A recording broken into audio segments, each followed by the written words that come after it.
Jujutsu Kaisen, directed by Sungo Park and produced by MAPPA Animation Studio.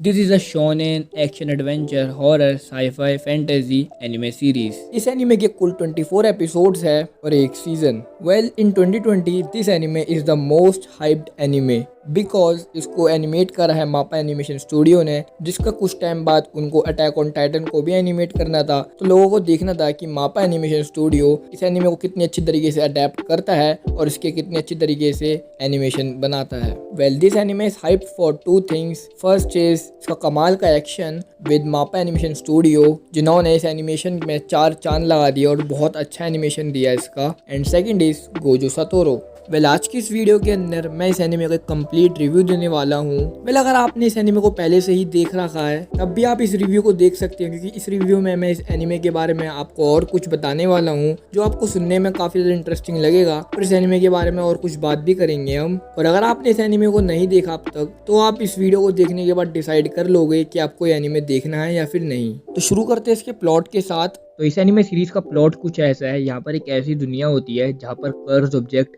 या फिर आप इन्हें भूत प्रेत और गोश्त भी बोल सकते हो, ये एग्जिस्ट करते हैं और जो इनको मारते हैं या फिर जो इनको एक्सरसाइज करते हैं उन्हें बोलते हैं हम जुजुत्सु स्कोरर्स। तो जो हमारा मेन प्रोटैगनिस्ट होता है वो होता है एक हाई स्कूल स्टूडेंट जिसका नाम होता है इतादोरी यूजी, जिसके पास कमाल की सुपर ह्यूमन स्ट्रेंथ होती है, जिसके कारण वो 50 मीटर तक भाग लेता है सिर्फ 3 सेकंड के अंदर। एक दिन वो अपने ग्रैंडफादर को देखने के लिए हॉस्पिटल जाता है क्योंकि उसके ग्रैंडफादर की तबीयत बहुत ज़्यादा ख़राब होती है और कुछ देर बाद ही उसे पता लगता है कि उसके ग्रैंडफादर की डेथ हो जाती है। जिसके बाद उसको एक फर्स्ट ईयर जुजुत्सु स्कोरर मिलता है जो कि उसको बताता है कि उसके जो क्लासमेट्स होते हैं कुछ वो काफ़ी बड़े डेंजर में हैं। तो ये सब सुनकर वो उस फर्स्ट ईयर स्कोरर के साथ निकल जाता है अपने क्लासमेट्स को बचाने के लिए स्कूल में। और जब तक वो पहुंचता है उसके क्लासमेट्स काफ़ी बड़े डेंजर में जा चुके होते हैं। तो अपने क्लासमेट्स को बचाने के चक्कर में वो उस कर्स ऑब्जेक्ट की एक फिंगर को खा लेता है, जिसके कारण जो स्पूना होता है, जो god of the curse object होता है, उसका निवास हमारे इतादोरी यूजी के अंदर आ जाता है। अब उसके आगे की स्टोरी आपको एनिमे सीरीज देखने पर ही पता लगेगी। In my opinion this is a unique and a decent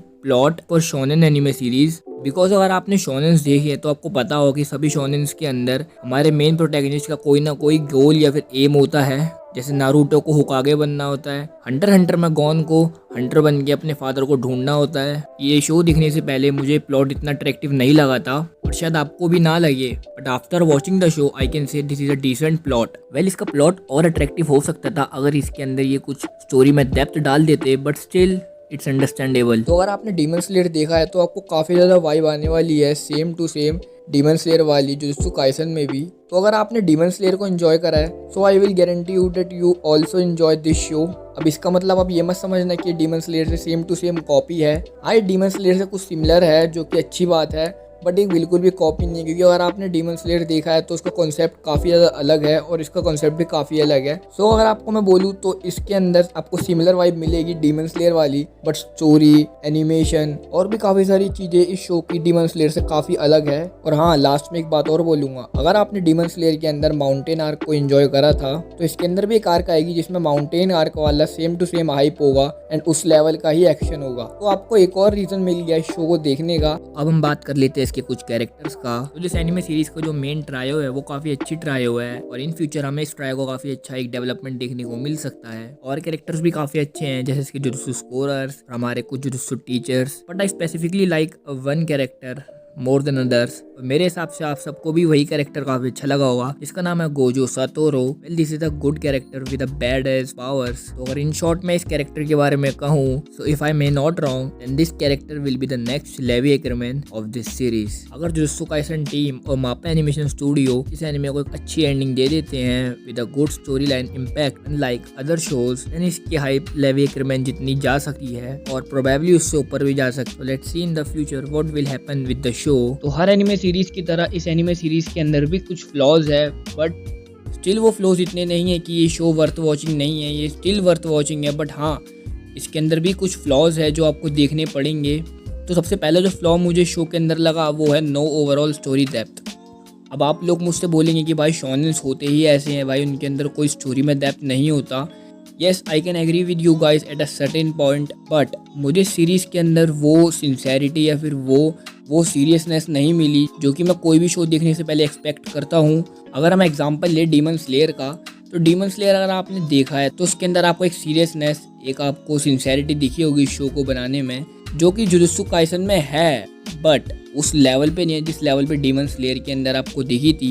I can agree with the fact that this show has more good action animation, but I think story में कुछ और भी ऐड कर सकते थे जिससे स्टोरी को ओवरऑल डेप्थ मिल सकता था और स्टोरी और ज़्यादा सीरियस और काफ़ी कैची और इंटरेस्टिंग हो सकती थी। बट आई थिंक वो सब हम सीज़न 2 के लिए छोड़ सकते हैं। अगर सीज़न 2 में इन्होंने ये सब चीज़ों को ध्यान दिया और स्टोरी में थोड़ा डेप्थ डाला तो ऑडियंस को भी मज़ा आएगा। तो या this is the first flaw. और एक और फ्लॉ जो मुझे सीरीज़ के अंदर दिखा वो was about character development. Well आप ये सभी लोग बोलेंगे कि भाई इसका कैरेक्टर डेवलपमेंट अच्छा है और शोनेन्स का कैरेक्टर डेवलपमेंट काफ़ी स्लो होता है। अगर आपने शो को पूरा देखा है तो आपको पता लगेगा कि इसके अंदर जो हमारा मेन कैरेक्टर होता है उसके अंदर आपको इतना कुछ अच्छा डेवलपमेंट नहीं मिला कैरेक्टर का। मतलब हाँ, हमें पता है कि उसने अपने आप को इम्प्रूव करा, बट स्टिल उसके अंदर जिससे हमें अपना मेन कैरेक्टर काफ़ी अटैचेबल लगे। एग्जाम्पल के तौर पे अगर आपने हंटर एक्स हंटर देखा होगा, best character development I have ever seen, तो उसके अंदर जो गॉन होता है या फिर किलुआ होता है, अगर आपने उनको स्टार्टिंग में देखा होगा हंटर एग्जाम आर्क के दौरान, और आपने जो उनको लास्ट में देखा होगा सेकंड लास्ट आर्क जो कि होती है एंट आर्क, उसके अंदर आपको एक बहुत अच्छा कैरेक्टर डेवलपमेंट मिला था गॉन और किलुआ का। अब ये पॉइंट भी उठा सकते हो कि भाई वो शो के अंदर काफ़ी सारे एपिसोड थे। Well yes, I agree with that point also, but still 24 episode के हिसाब से अगर हम अपने मेन कैरेक्टर इतादोरी यूजी को देखें तो उसके अंदर कुछ ज़्यादा चेंजेस नहीं आए। उसकी फिजिकल एबिलिटीज़ और अच्छी हो गई, और तो खैर मुझे कुछ खास कैरेक्टर डेवलपमेंट नहीं दिखा, बट आई विल होप कि इसका कैरेक्टर डेवलपमेंट और अच्छा हो सेकंड सीजन के अंदर और हमको अपने कैरेक्टर्स के बारे में और कुछ जानने को मिले। इस शो के अंदर बस यही फ्लॉज थे जो मुझे दिखे, जो मेजर फ्लॉज थे। बाकी इसके अंदर जो माइनर फ्लॉज होते हैं वो हर सीरीज में होते हैं, तो उसमें अगर हम ध्यान ना दें तो ये शो ओवरऑल काफ़ी अच्छा है। स्पॉयलर्स, तो अब आगे हम इस वीडियो के अंदर इस एनिमे सीरीज़ के कुछ मेजर स्पॉयलर्स के बारे में बात करने वाले हैं। तो अगर आपने ये एनिमे सीरीज़ अभी तक नहीं देखी तो मैं आपको बोलूँगा कि आप इस वीडियो को यहीं पर लीव कर दीजिए, क्योंकि अगर आपने नहीं करा तो आपका शो पूरा का पूरा स्पॉइल हो जाएगा यहाँ पर। और अगर आप तब भी इस वीडियो को आगे देखना चाहते हो तो अपने रिस्क पर देखना। सो वेल, आफ्टर एपिसोड 12 जब जुनपे की डेथ हो जाती है और माहितो की फाइट होती है यूजी और उसके ग्रुप के साथ, तो जब मैंने वो फाइट देखी थी मुझे पहले काफ़ी इंटरेस्टिंग लगी। कुछ देर बाद मैं वो चाहता था कि उस फाइट का कोई एक विनर हो, लेकिन ऐसा हमारे सामने नहीं आता। तो जो हमारा कर्ज स्प्रिट है जो कि माहितो होता है वो एस्केप करके निकल जाता है। तो इस फाइट को लेकर मैं इतना ज़्यादा खुश नहीं हुआ था क्योंकि ये फाइट बहुत ज़्यादा लंबी चली थी और इसके बाद भी इस फाइट का कोई रिजल्ट नहीं आया। और यही सेम चीज़ जब हानामी वाली फाइट के साथ हुई थी तब मैं बिल्कुल भी डिसअपॉइंट नहीं हुआ, तब मुझे ये फाइट काफ़ी अच्छी लगी थी। इसका रीज़न ये था बिकॉज जो हानामी के साथ फाइट हुई थी यूजी और टोडो की, वो काफ़ी ज़्यादा इंटरेस्टिंग थी माहितो वाली फाइट के मुकाबले। लेकिन माहितो वाली फाइट के अंदर हमें एक यूजी के अंदर रेज मिला था जो हमें हानामी वाली फाइट में आगे नहीं मिला। तो इस वजह से मैं इस फाइट का एक रिजल्ट चाहता था, बट स्टिल इस फाइट का हमें कोई रिजल्ट नहीं मिला और आगे आपको पता ही है कि क्या होता है। बट जब सीरीज खत्म हुई तब मुझे समझ आया कि ये क्यों हुआ। वेल, आई एम नॉट मांगा रीडर, तो मैं आपको कुछ स्पॉइल नहीं करने वाला। ये मेरी खुद की थिंकिंग है आगे क्या हो सकता है, तो मैं कोई स्पॉइलर नहीं दूंगा आपको इस वीडियो में जो मांगा का है। पहले आजकल तो गाइस आपको पता ही है कि जो अच्छी खासी सीरीज होती है उनकी भी अडेप्टेशन जो है एनीमे वो काफ़ी ज़्यादा बेकार कर देता है उनके नेक्स्ट सीजन में। एग्जाम्पल्स आपको पता ही है, द प्रॉमिस नेवरलैंड और Tokyo Ghoul. Well, back to the point, ये अच्छा इसलिए है क्योंकि अगर आप सोचो इन फ्यूचर अगर सकुना और जो हानामी माहितो वाली टीम है अगर वो एक साथ मिल जाते हैं अगेंस्ट जुजुत्सु स्कोरा, तो गाइस ये हमें काफ़ी अच्छी और लेजेंडरी फाइट देखने को मिल सकती है जिसको देखने में हम सभी को बहुत ज़्यादा मजा आएगा। अगर जुजुत्सु काइसन टीम एनीमे को इस डायरेक्शन में लेके जाना चाहती है so it's a good choice by Jujutsu Kaisen team. मेरे हिसाब से जो हुआ ये काफ़ी अच्छा हुआ। अगर आपको भी ऐसा लगता था जैसे मुझे लगता था पहले कि इस फाइट को कंप्लीट हो जाना चाहिए और आप भी शो को इसको लेकर क्रिटिसाइज कर रहे हो, तो stop criticising the Jujutsu Kaisen team and its anime about this part until they finish the show. तो बस मुझे स्पॉइलर पार्ट के अंदर यही कहना था। तो इस वीडियो को हम यहीं पर ही रैप अप कर देते हैं। So if you appreciate my content then please subscribe my channel, press that bell icon so you will never miss any update from my channel. So you can also share this video with your weeb friends who like anime and watches anime. Till then, see you in my next video.